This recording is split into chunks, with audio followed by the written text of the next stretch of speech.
इयत्ता 10वी विज्ञान आणि तंत्रज्ञान भाग 1 प्रकरण 4 विद्युत धारेचे परिणाम। मुलांनो, आपण मागील इयत्तेतील थोडा भाग आठवूया। पदार्थ विद्युत सुवाहक आहे की दुर्वाहक हे आपण कशाच्या आधारे ठरवतो? उत्तर, पदार्थाची रोधकता खूप कमी असल्यास त्या पदार्थाला विद्युत सुवाहक म्हणतात। उदाहरणार्थ चांदी, तांबे, ॲल्युमिनियम, सोने, लोखंड इत्यादी धातू। आणि जर पदार्थाची रोधकता खूप जास्त असल्यास त्या पदार्थाला विद्युत दुर्वाहक म्हणतात। उदाहरणार्थ लाकूड, रबर, काच इत्यादी। दुसरा प्रश्न आहे, लोखंड हे विद्युत सुवाहक आहे, परंतु खाली पडलेल्या लोखंडाचा तुकडा हाताने उचलताना आपल्याला विजेचा झटका का बरं लागत नाही? उत्तर, खाली पडलेला लोखंडाचा तुकडा हाताने उचलताना आपल्याला विजेचा झटका लागत नाही, कारण त्यावेळी त्या तुकड्यातून विद्युत धारेचे वहन होत नसते। मागील इयत्तेत आपण स्थितिक विद्युत म्हणजे काय हे जाणून घेतले। धनप्रभारित ऋणप्रभारित वस्तूंविषयी विविध प्रयोग केले। तसेच मागील इयत्तेत विद्युत धारेचा आपण अभ्यास केला। वाहकातून वाहणारा इलेक्ट्रॉनचा प्रवाह म्हणजे विद्युतधारा हे आपण पाहिले। या पाठात आपण तारेतून जाणारी विद्युतधारा, विद्युत रोधातून जाणारी विद्युतधारा, विद्युत प्रवर्तन, विद्युत चलित्र, विद्युत जनित्र यांचे कार्य अभ्यासणार आहोत। मुलांनो, आकृतीचे निरीक्षण करा व चर्चा करा। खालील चित्रामध्ये तुम्हाला काय दिसते? दुसरा प्रश्न, विद्युत धारेचे कोणकोणते परिणाम तुम्हाला आढळतात?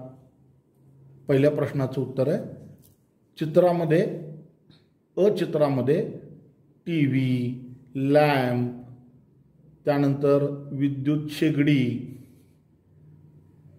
इत्यादी किंवा शेकोटी इत्यादी गोष्टी आपल्याला दिसतात। ब चित्रामध्ये पंखा आपल्याला दिसतोय आणि क चित्रामध्ये विद्युत घंटा आपल्याला दिसते आहे। दुसऱ्या प्रश्नाचं उत्तर आहे, विद्युत धारेचे कोणकोणते परिणाम तुम्हाला आढळतात? विद्युत शेगडीमध्ये किंवा शेकोटीमध्ये विद्युत धारेचा औष्णिक परिणाम आपल्याला दिसतो।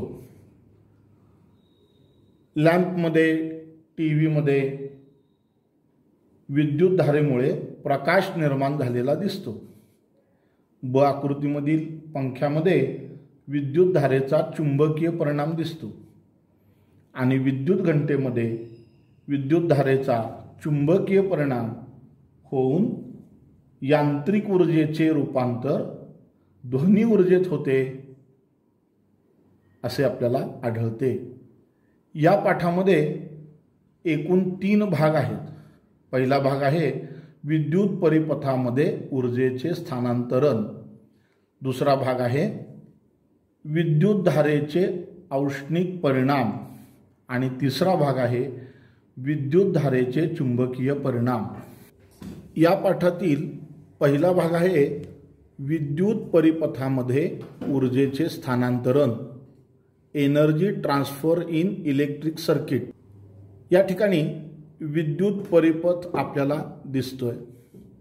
या विद्युत परिपथामध्ये बॅटरी जोडलेली आहे, प्लग कळ म्हणजे की जोडलेली आहे, इथं विद्युत रोध आहे, विद्युत रोधाला समांतर व्होल्टमीटर जोडलेला आहे।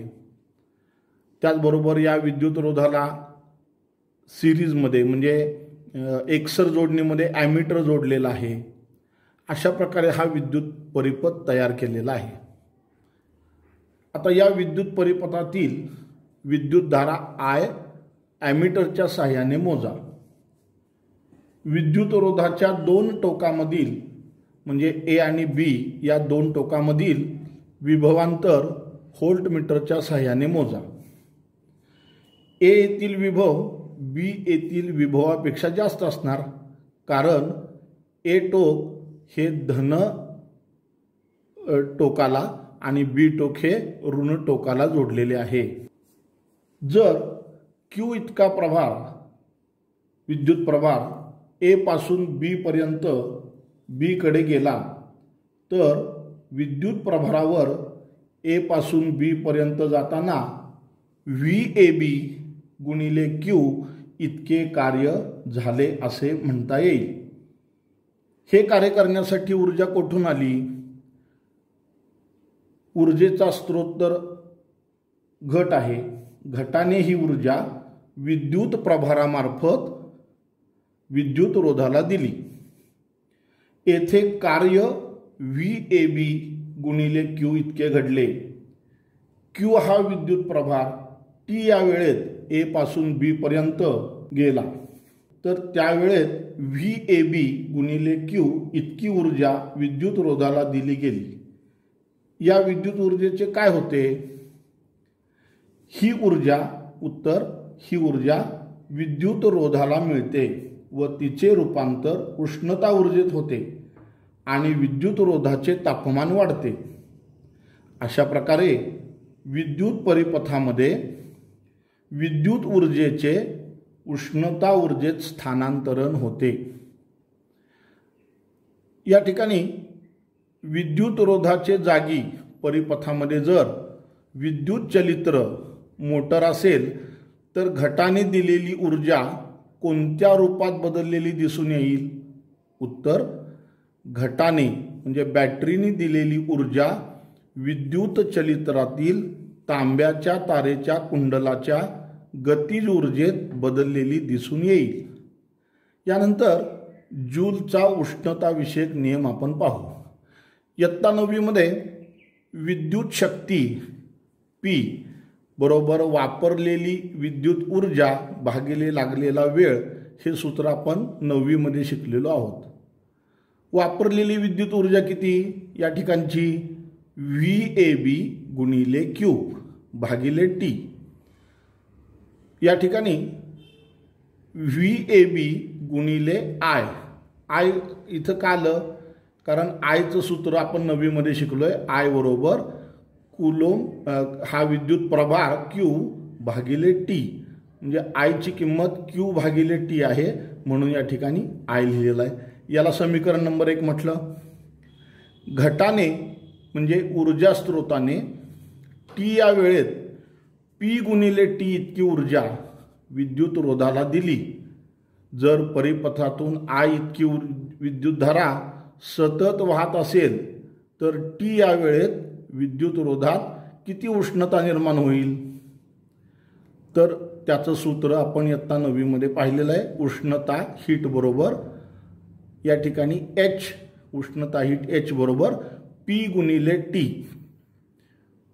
या ठिकाणी P ची जी किंमत आहे, P ची किंमत ती आपण इथं वरती शोधलेली आहे। P बरोबर VAB गुणिले I, त्यामुळे P च्या जागी काय घातलं? VAB गुणिले I गुणिले T इतकी उष्णता विद्युत रोधात निर्माण होईल। ओहमच्या नियमानुसार VAB बरोबर I गुणिले R हे सूत्र आहे, म्हणून I बरोबर या ठिकाणी VAB ला R छेदामध्ये गेले, I बरोबर VAB छेद R।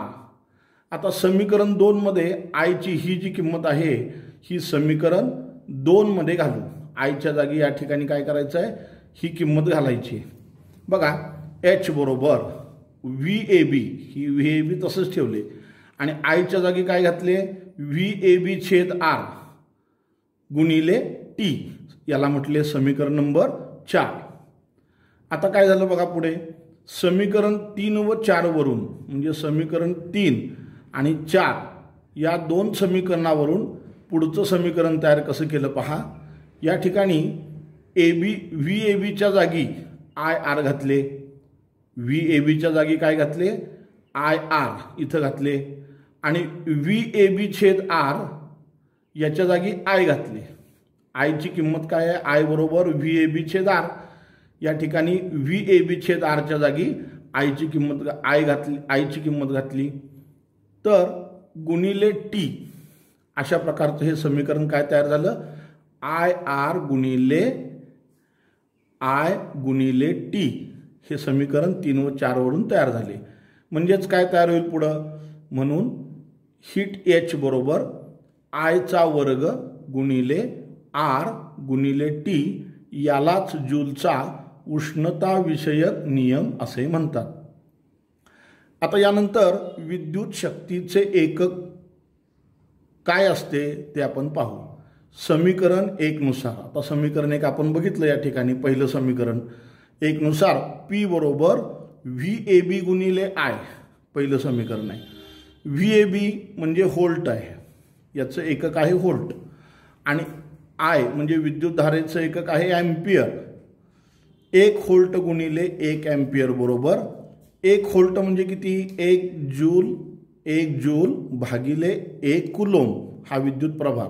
हे सूत्र 9वीला आपण पाहिलेलं आहे. आणि 1 ॲम्पियर बरोबर 1 कुलोम भागिले 1 सेकंद, ही सूत्र आपण त्याची इथं घातली.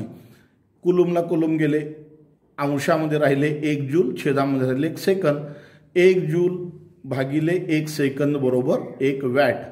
त्यामुळे विद्युत शक्तीचे एकक हे 1 वॅट हे आहे. भाग 2, विद्युतधारेचे औष्णिक परिणाम. विद्युतधारेचे औष्णिक परिणाम. विद्युत परिपथामध्ये विद्युत रोध जोडल्यास त्यात उष्णता निर्माण होते, यास विद्युतधारेचा औष्णिक परिणाम म्हणतात. आपण या ठिकाणी काही उष्णता निर्माण करणारी उपकरणं या ठिकाणी दाखवलेली आहेत. शेगडी दाखवलेली आहे, हीटर दाखवलेला आहे. या शेगडीमध्ये ज्या कॉईल म्हणजे कुंतल आणि कुंतलाचे कुंतल म्हणजे ही एक कॉईल आहे, आणि अशा अनेक कॉईलचे हे कुंतलाचे कुंतल म्हणजे कॉइल्ड कॉईल ही बनवलेली असते. ही या शेगडीमध्ये विद्युत रोध म्हणून वापरली जाते. या नायक्रोम मिश्र धातूची रोधकता अतिशय उच्च असल्यामुळे याचा उपयोग या शेगडीमध्ये किंवा हीटरमध्ये केलेला असतो. त्यानंतर त्याचप्रमाणे बल्बमध्ये आपण पाहिलं तर विद्युत रोधक तार म्हणून टंगस्टन या धातूचा उपयोग केलेला असतो. विद्युतधारेमुळे ही तार तापते व सुमारे 3400 अंश सेल्सिअसपर्यंत इतक्या तापमानाला तापल्यानंतर त्यातून प्रकाश बाहेर पडतो. त्या प्रकाशाबरोबरच उष्णता देखील या विद्युत बल्बमधून काही प्रमाणात बाहेर पडत असते. या ठिकाणी आपल्याला स्वयं अध्ययनासाठी हे 2 मुद्दे दिलेले आहेत, हे नेहमी लक्षात ठेवा. विद्युत शक्तीचे 1 वॅट हे एकक खूपच लहान आहे, म्हणून 1000 वॅट म्हणजे 1 किलोवॅट हे एकक विद्युत शक्ती मोजण्यासाठी व्यवहारात वापरले जाते. 1 तासभर जर 1 किलोवॅट एवढी विद्युत शक्ती वापरली तर 1 किलोवॅट हॉवर एवढी विद्युत ऊर्जा वापरली असे होईल. म्हणजे 1 किलोवॅट हॉवर बरोबर 3.6 गुणिले 10⁶ जूल. त्याचबरोबर विद्युत मंडळाकडून आलेले दर महिन्याला येणारे वीज वापराचे देयक तपासा. त्यातील विविध बाबींची माहिती करून घ्या. वीज बिलात वीज वापर युनिटमध्ये देतात. हे युनिट काय आहे? 1 किलोवॅट अवर इतकी विद्युत ऊर्जा वापरल्यास त्याला 1 युनिट असे म्हणतात. आता यानंतर आपल्याला वितळ तारेबद्दल म्हणजे फ्यूजबद्दल थोडीशी माहिती घ्यायची. अनेक वेळा आपण एखाद्या इमारतीला लघु परिपथनाने शॉर्ट सर्किटमुळे आग लागल्याचे ऐकतो, वाचतो. कधीकधी घरात एखादे विद्युत उपकरण चालू केल्याबरोबर फ्यूज वितळून खंडित झालेल्याचं आपण पाहतो आणि विद्युत पुरवठा बंद पडतो. याचे कारण थोडक्यात पाहू. घरातील जी वीज जोडणी असते त्या घरातील वीज जोडणीमध्ये आपण पाहतो की तशी 3 प्रकारची छिद्रं असतात. भिंतीवरती आपण जर ते सॉकेट पाहिलं तर आपल्या लक्षात येतं त्यातला एक जे छिद्र आहे ते वीजयुक्त तारेचं असतं, त्याला आपण फेज किंवा लाईव्ह तार म्हणतो.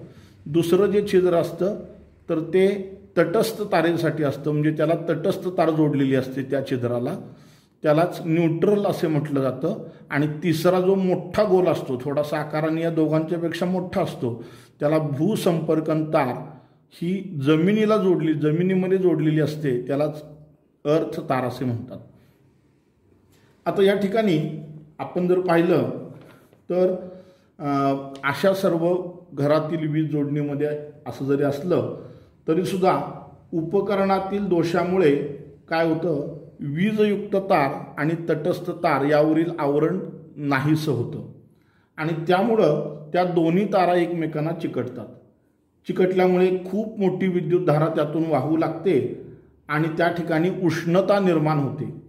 आणि आजूबाजूला जर ज्वालाग्राही पदार्थ असतील, उदाहरणार्थ लाकूड, कापड, प्लास्टिक, तर त्या ठिकाणी आगीचा भडका उडू शकतो. यासाठी खबरदारी म्हणून या वितळ तारांचा उपयोग केला जातो, म्हणजे फ्यूजचा उपयोग केला जातो. वितळ तारेसंबंधी मागील इयत्तेमध्ये आपण थोडे जाणून घेतले आहे. उच्च विद्युतधारा परिपथात वाहताच वितळ तार वितळून परिपथ खंडित करते व अनर्थ टळतो.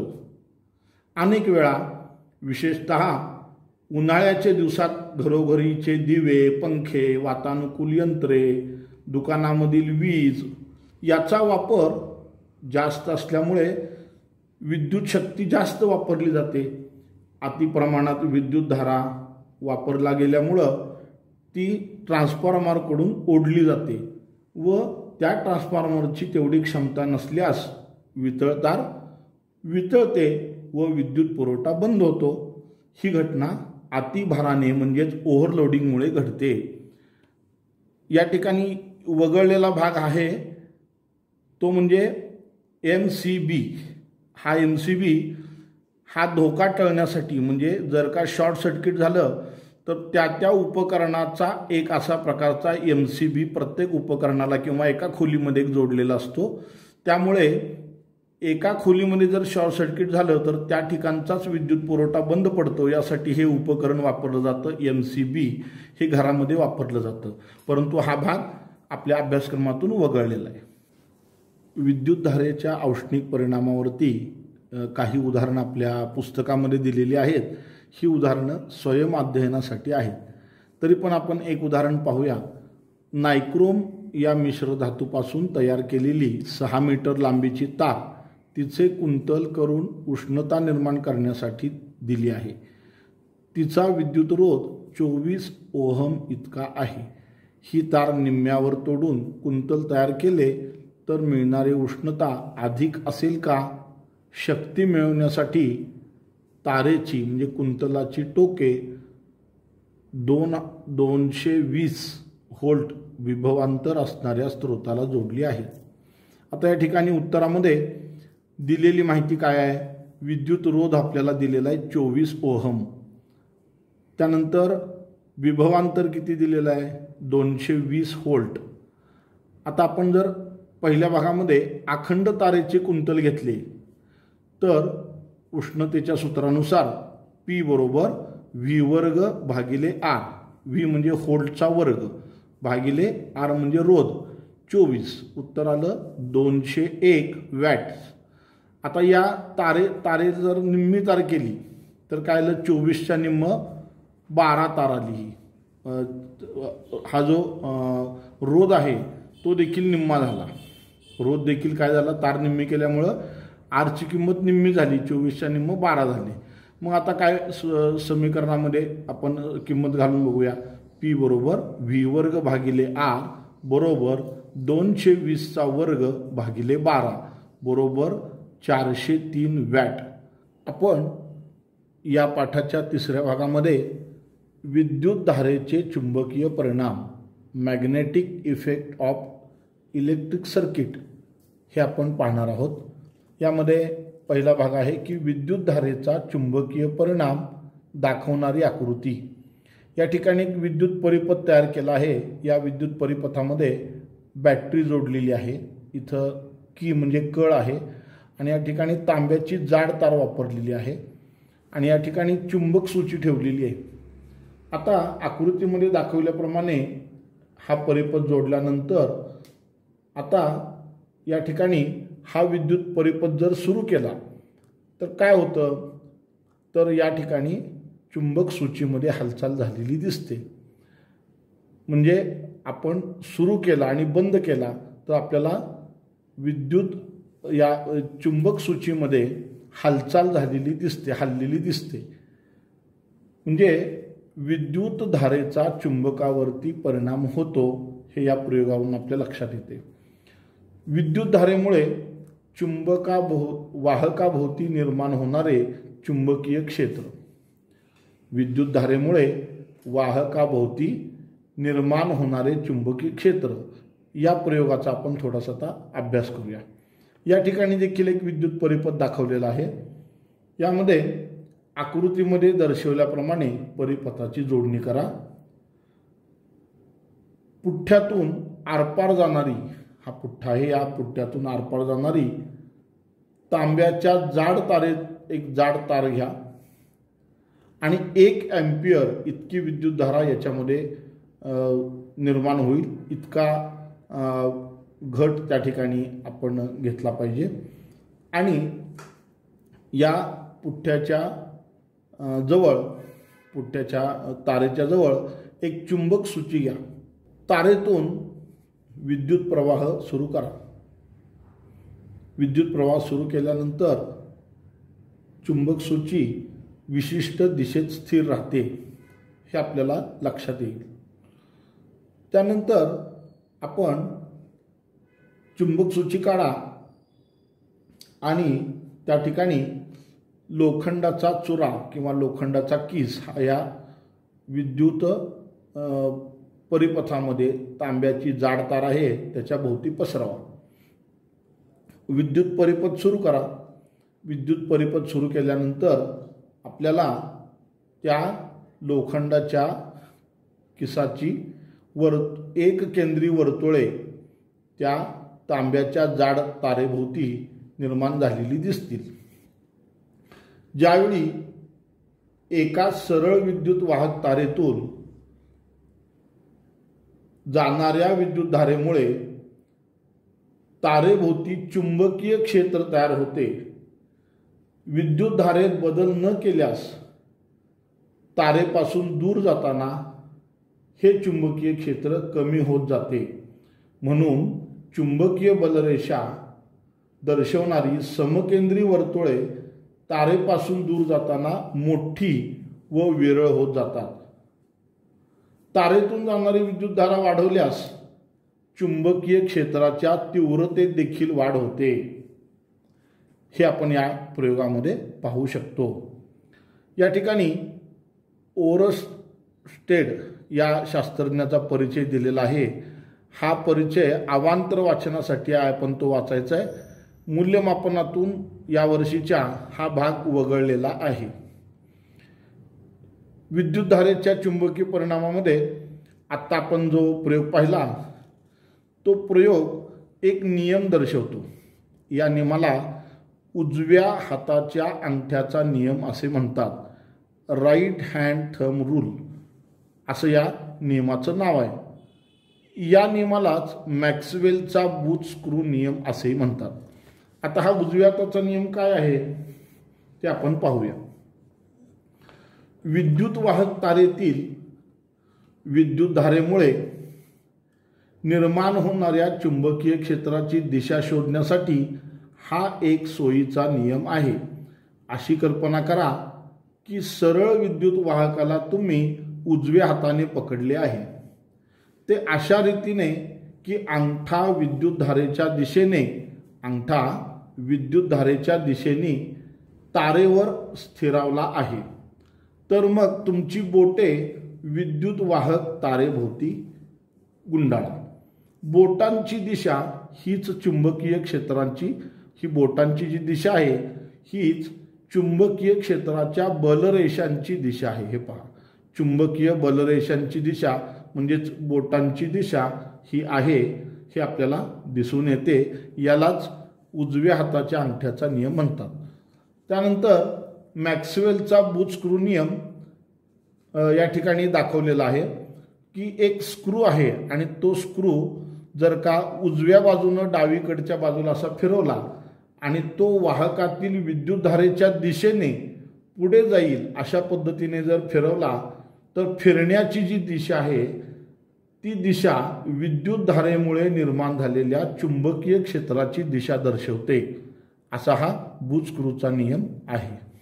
विद्युत वाहक तारेच्या एका वेटोळ्यातून म्हणजेच कुंडलातून विद्युतधारेमुळे निर्माण होणारे चुंबकीय क्षेत्र. या ठिकाणी एका वेटोळ्यातून, एक वेटोळा म्हणजे असा तारेचा एक वर्तुळाकार या पद्धतीने तार वाकवलेला भाग, त्याला एक कुंडल म्हणतात. या ठिकाणी हे कुंडल एक वेटोळा विद्युत परिपथामध्ये जोडलेला आहे. आकृतीमध्ये पहा, या विद्युत परिपथामध्ये एक रोध आहे, ॲमीटर विद्युत मापनासाठी आहे आणि बॅटरी या ठिकाणी जोडलेली आहे, विद्युत घट जोडलेला आहे आणि ही तांब्याची जाड तार घेऊन त्याचं एक वेटोळं म्हणजे एक कुंडल तयार केलेलं आहे आणि एक मोठा पुठ्ठा घेऊन त्या पुठ्ठ्याला 2 छिद्र पाडून त्या 2 छिद्रामधून ही तांब्याची जाड तार ही नेलेली आहे. आणि या ठिकाणी चुंबकीय बलरेषा कशा तयार होतात ते त्यामध्ये दाखवलेलं आहे.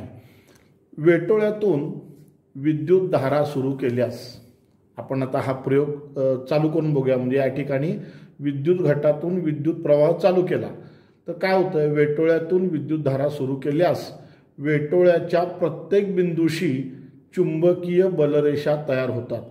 ह्या चुंबकीय बलरेषा आहेत ह्या प्रत्येक बिंदूपाशी, तर पी बिंदू आहे, क्यू बिंदू आहे, ए आहे, बी आहे, अशा प्रत्येक बिंदूपाशी या चुंबकीय बलरेषा तयार होतात.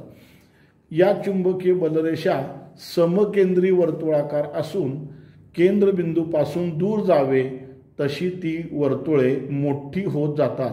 बघा, या समकेंद्री एकच केंद्र असलेले वर्तुळ आहेत, प्रत्येक वर्तुळाचं केंद्र एकच आहे आणि ही वर्तुळ मोठी होत जातात.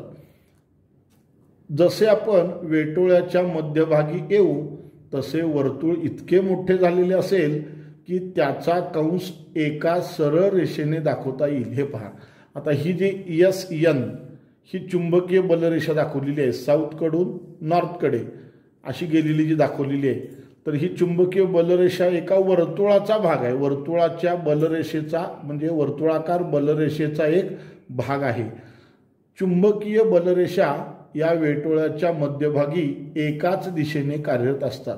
तुम्ही जर याचं निरीक्षण केलं तर आपल्या लक्षात येईल की बघा, ही चुंबकीय बलरेषा इकडच्या दिशेने म्हणजे नॉर्थच्या दिशेने गेलेली दिसत आहेत. बघा, साऊथकडून नॉर्थकडे गेलेली दिसतात, साऊथकडून नॉर्थकडे. प्रत्यक्षात चुंबकीय बलरेषा ह्या नॉर्थकडून साऊथकडे, लक्षात घ्या, नॉर्थकडून साऊथकडे म्हणजेच उत्तरेकडून दक्षिणेकडे अशा या चुंबकीय बलरेषांची दिशा ही कायमस्वरूपी असते. अशा प्रकारे या चुंबकीय बलरेषा या एका वेटोळ्यातून जाणाऱ्या विद्युतधारेमुळे तयार होत असतात. आता या चुंबकीय बलरेषा P आणि Q बिंदूमध्येच फक्त दाखवलेल्या आहेत, तर त्यामुळे त्याच्या केंद्रस्थानी जे चुंबकीय बल क्षेत्र तयार होत असतं. आता या ठिकाणी तारेतून जाणाऱ्या विद्युतधारेमुळे कोणत्याही बिंदूवर निर्माण होणाऱ्या चुंबकीय क्षेत्राची तीव्रता, आता या ठिकाणी कुठलाही बिंदू असू देत, त्या बिंदूवरती जे चुंबकीय क्षेत्र तयार होतं त्या चुंबकीय बलरेषांची तीव्रता ही विद्युतधारेवरच अवलंबून असते. मग या ठिकाणी जर का हे जे वेटोळे आहेत या वेटोळ्यांची तारेच्या वेटोळ्यांची संख्या वाढवली, म्हणजे EN इतके वेढे जर का या तारेच्या वेटोळ्याचे घेतले, तर एका वेटोळ्यामुळे जितके चुंबकीय क्षेत्र यामध्ये तयार होईल एका वेटोळ्यामुळे त्याच्या N पट चुंबकीय क्षेत्र तेथे तयार होईल. म्हणजे हे चुंबकीय जर हे तारेचे वेटोळे वाढवले तर चुंबकीय क्षेत्रात देखील वाढ होईल असं या ठिकाणी प्रयोगावरून आपल्याला दिसून येतं. त्यानंतर दुसरा जो यातला प्रयोग आहे तो म्हणजे नालकुंतलातून जाणाऱ्या विद्युतधारेमुळे निर्माण होणारे चुंबकीय क्षेत्र. आता नाल कुंतल कसं तयार होतं, तर एका वेटोळ्याचं एक वेटोळा घेतला तारेचा, असे अनेक वेटोळे घेतले. बघा इथं नाल कुंतलाची आकृती आहे बघा, असे अनेक वेटोळे इथं घेतलेले आहेत आणि अशा अनेक वेटोळ्यांचं नाल कुंतल तयार होतं. म्हणजे स्प्रिंगचा आकार साधारणपणे आपण डोळ्यासमोर घ्या. नाल कुंतलातून जाणाऱ्या विद्युतधारेमुळे निर्माण होणारे चुंबकीय क्षेत्र आता कसं तयार होईल बघा. ह्या स्प्रिंगसारखा एक या ठिकाणी वेटोळं केलेलं आहे, तांब्याच्या तारेचं वेटोळं आहे. तर त्याच्यातून जेव्हा विद्युतधारा वाहील तेव्हा विद्युतधारेची चुंबकीय क्षेत्र कसं तयार होईल, तर ते दाखवलेलं आहे. पहा इथं चुंबकीय बलरेषा इथं दाखवलेल्या आहेत. या चुंबकीय बलरेषासुद्धा दक्षिण ध्रुवाकडून उत्तर ध्रुवाकडे अशा जाताना दिसत आहेत. म्हणजे प्रत्यक्षात उत्तर ध्रुवाकडून दक्षिण ध्रुवाकडे अशा ते येताना दिसत आहेत. बघा हे वरच्या बाजूनं अशा येत आहेत आणि यासुद्धा उत्तर ध्रुवाकडून दक्षिण ध्रुवाकडे या चुंबकीय बलरेषा येतात. ही सुद्धा या मधून जाणाऱ्या ज्या चुंबकीय बलरेषा आहेत या देखील बलरेषा या वर्तुळाचाच भाग आहेत. ही जी वर्तुळ आहेत याचाच भाग त्या बलरेषा आहेत. आपल्याला असं म्हणता येईल की नाल कुंतलामुळे निर्माण होणाऱ्या चुंबकीय क्षेत्राचे सर्व गुणधर्म हे चुंबक पट्टीमुळे तयार होणाऱ्या चुंबकीय क्षेत्राच्या गुणधर्माप्रमाणे असतात. पूर्वी चुंबक पट्टीचा प्रयोग पाहिलेला आहे आणि चुंबक पट्टीमध्ये चुंबकीय बलरेषा कशा असतात, तर बघा इथं हे साऊथ आहे, हे टोक नॉर्थ आहे. म्हणजे हा नॉर्थ म्हणजे हा उत्तर ध्रुव आहे, हा दक्षिण ध्रुव आहे. साऊथ म्हणजे या ठिकाणी दक्षिण ध्रुव आहे. तर नॉर्थकडून साऊथकडे अशा या चुंबकीय बलरेषा जातात नॉर्थकडून साऊथकडे. म्हणजे ह्या चुंबक पट्टीचं जे चुंबकीय क्षेत्र असतं त्याप्रमाणेच ह्या चुंबकीय बलरेषा असतात. निरीक्षणावरून असे दिसून येते की नाल कुंतलाचे एक टोक दक्षिण ध्रुव व दुसरे टोक उत्तर ध्रुवाप्रमाणे कार्य करते. बघा एक टोक दक्षिण ध्रुव आणि एक टोक उत्तर ध्रुवाप्रमाणे कार्य करते. तसेच नाल कुंतलातील चुंबकीय बलरेषा एकमेकांना समांतर रेषांच्या स्वरूपात असतात. हे पहा या मधल्या ज्या चुंबकीय बलरेषा आहेत त्या एकमेकांना समांतर स्वरूपाच्या असतात. तसेच चुंबकीय क्षेत्राची तीव्रता नाल कुंतलाच्या आतील पोकळीत सर्वत्र सारखीच असते. म्हणजे नाल कुंतलातील चुंबकीय क्षेत्र एक समान असते. या नाल कुंतलाच्या आतील जे चुंबकीय क्षेत्र आहे ते एक समानच असते. अशा प्रकारे या चुंबकीय बलरेषा तयार होतात आणि चुंबकीय क्षेत्र तयार होतं. सांगली शिक्षण संस्थेचे यूट्यूब चॅनल सबस्क्राईब करा व बेल आयकॉनवरती क्लिक करा, म्हणजे तुम्हाला पुढील व्हिडिओचे नोटिफिकेशन मिळतील.